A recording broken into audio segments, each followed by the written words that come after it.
ఎవడు అడిగిందా? ఇదిగో ఒక్క నిమిషం.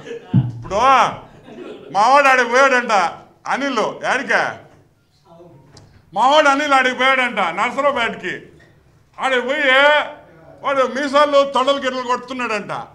వాళ్ళేడమ్మా పడవ నెల్లూరు వాళ్ళు అయితే ఏదో మీసాలు కొట్టాడు, తొడలు కొట్టాడు, పట్టించుకోలే. వాడు పల్నాడు వాళ్ళు, రే నాయన నీకు దండం పెడతా, వద్దురా నాయన ఆడపోయి మీసాలు దిబ్బాకరా, మీసాలు గొరిగిచ్చి పంపిస్తారు.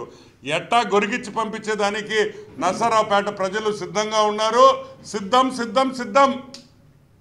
ఇక్కడ చాలామంది నువ్వు తిరిగి వస్తావని, అన్నెప్పుడు వస్తాడా అని కొంతమంది కూర్చొని ఉన్నారు. కాబట్టి ఏం ఇబ్బంది లేదు, గ్యారంటీగా నువ్వు తిరిగి రావడం. కానీ ఆ రోజు తిరిగి వచ్చిన తర్వాత ఖలీలే నెల్లూరు టౌన్కి ఇన్ఛార్జ్గా ఉండాలని కూడా నేను చెప్తున్నా. మారిస్తే ఒప్పుకోం.